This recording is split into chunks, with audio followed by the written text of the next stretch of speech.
Jesus, se o próprio Jesus fosse suficiente em si mesmo, independente do Pai, para todas as coisas.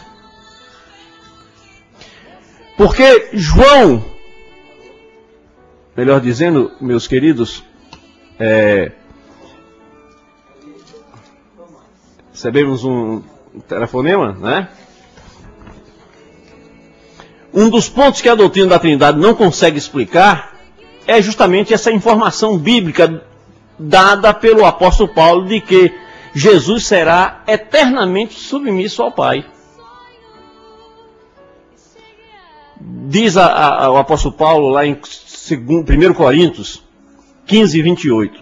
Quando, porém, todas as coisas lhe estiverem sujeitas, então o próprio Filho se sujeitará àquele que todas as coisas lhe sujeitou, para que Deus seja tudo em todos. Quem está mentindo?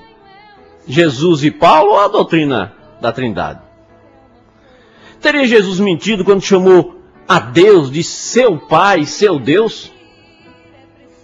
Então Jesus disse assim: bem-aventurado és Simão Bajornas, porque não foi carne e sangue que tu revelaram, mas meu Pai que está no céu. Recomendou-lhe Jesus: não me detenhas, porque ainda não subi para o meu Pai, mas vai ter com os meus irmãos e di-lhe: subo para meu Pai, o vosso Pai, para meu Deus e vosso Deus. João capítulo 20, verso 17. Alguém está mentindo aqui. Jesus ou a doutrina da Trindade? Não seria natural que Jesus, após a sua ressurreição, retornasse à sua condição original, tornando-se novamente um Deus igual ao Pai, visto que já havia cumprido o seu papel de filho aqui na terra?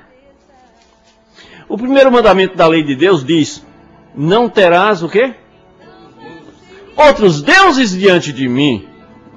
Pode um Deus, em condição de igualdade, admitir outros deuses diante dele? Quem está mentindo? Jesus, que não apenas denominou, mas afirmou que o Pai era também o seu Deus, ou a doutrina da Trindade, que afirma ser Jesus o próprio Deus em figura de filho? Diz ainda aqui, eu vou dar uma parada, irmão Paulo, por causa do tempo, né? O que temos visto e ouvido, anunciamos também a vós outros, para que vós igualmente mantenhais comunhão conosco. Ora, a nossa comunhão é com o Pai e com seu Filho Jesus Cristo. 1 João, capítulo 1, verso 3. Por que é que João, o apóstolo João, omitiu a terceira pessoa da Trindade nessa declaração tão importante para a igreja?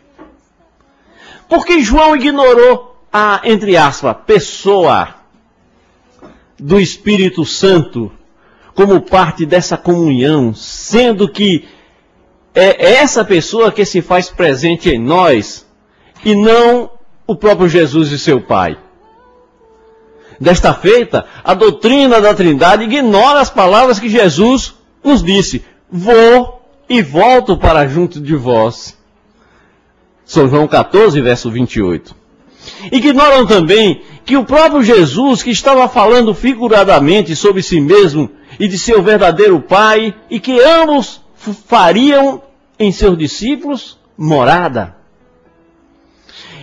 Diz assim, São João capítulo 16, verso 25, essas coisas vos tenho dito por meio de figuras. Vem a hora que não vos falarei por meio de comparações, mas vos falarei claramente a respeito do Pai. Respondeu Jesus: se alguém me ama, guardará a minha palavra, e meu Pai o amará, e viremos para ele e faremos nele morada. São João 14, verso 23. Logo, já não sou eu que vive, mas Cristo vive em mim. E este viver que agora tenho na carne, vivo pela fé no Filho de Deus, que me amou e a si mesmo se entregou por mim. Gálatas capítulo 2, verso 20. Diz ainda a palavra de Deus: não sabeis que sois santuário de Deus e que o Espírito de Deus habita em vós? Amém. Se alguém destruir o santuário de Deus, Deus o destruirá, porque o santuário de Deus que sois vós é sagrado. 1 Coríntios capítulo 3, versos 16 e 17. E ainda a Bíblia diz: a graça do Senhor Jesus Cristo, o amor de Deus e a comunhão do Espírito Santo seja com todos vós. 2 Coríntios, capítulo 13, verso 13.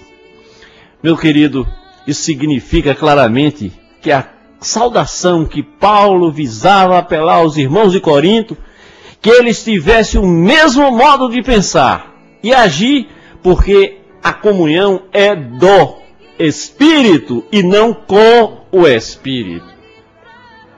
Alguém está mentindo nessa história. Quem será?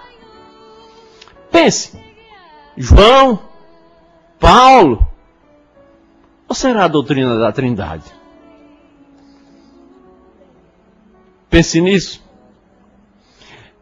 Já houve bastante tempo para você pensar e tomar a sua decisão. Não é não, irmão Paulo? São evidências demais. E muitos não querem ver. Pior cego é aquele que não quer ver. Nós podemos concluir que não encontramos na Bíblia uma única citação que diga que nós adoramos uma Trindade. E Paulo já colocou aqui até valores, né? Nós colocamos aqui valores para quem nos mostrasse a Trindade, né? Adorar, para que lá na Bíblia, assim, tem ali que manda adorar uma Trindade. Não há um só verso na Bíblia orientando-nos a prestar reverência a uma terceira pessoa divina. Não tem. Sim, o que vimos e ouvimos, isto vos